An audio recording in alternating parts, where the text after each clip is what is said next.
Hello, everyone, and welcome to another CineQuest video reviews. Today, we're going to be talking about a true movie, or at least a movie based on true events, Society of the Snow. Sci-Fi Plus.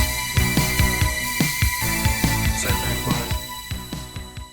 Society of the Snow is a movie that came out on Netflix recently, and it is a retelling of true events about a rugby team that crashes in the Andes while they were on a flight to Chile. And obviously, many died. I believe 16 survived. This movie was co-written and directed by J.A. Bayona. Also, other writers were Burnett Villaplana. I hope I'm saying that right. And Jaime Marquez. Just right away, I want to say that the acting was superb. It was great. Um, the one thing about this movie, as I was watching it, it really made me feel what they were going through in the moment. So when they were in the snow, it was nighttime, and they're freezing. You felt the cold with them. I mean, obviously, in the comfort of your own home, they made you really feel the pain and the struggle, the loss, the desperation, and the eventual relief at the end of the film when they get rescued.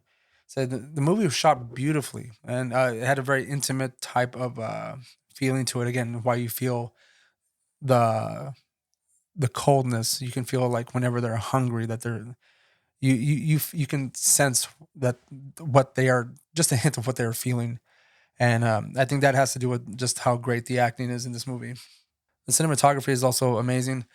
Um, just the way everything is shot, like I said, we get really close up with these characters, and we see like how how beautiful the environment that they are in, but how dangerous it also can be. How Mother Nature can really kill you. As we're going through the film, we can see like how things get progressively worse for them, to the point where they have no more food. Some of them are they're peeing black. That was pretty intense. And then the realization that they have no more food, and in order for them to survive, they have to succumb to eating the dead. And you feel that in this movie that that's not a decision that they come to lightly. That they're really thinking about it, like they either have to die or do this somewhat heinous thing in order to survive. And I mean, from my understanding in the movie, that some chose not to continue, or some chose not to do that, and eventually led to them dying. But some of them did, so they actually have to live with that in their mind, knowing of what they had to do. Considering the dire circumstances that they're in, it seems like a very logical thing to do. But again, when it comes to religious beliefs or just morality, you're not exactly sure what you would do put in this kind of situation. So uh, I felt like I was glad that they touched on that in a way where it wasn't something that they came to lightly. And I'm also glad they didn't really make it like a central point in the movie, that was just one of the other and many things that they had to do to survive.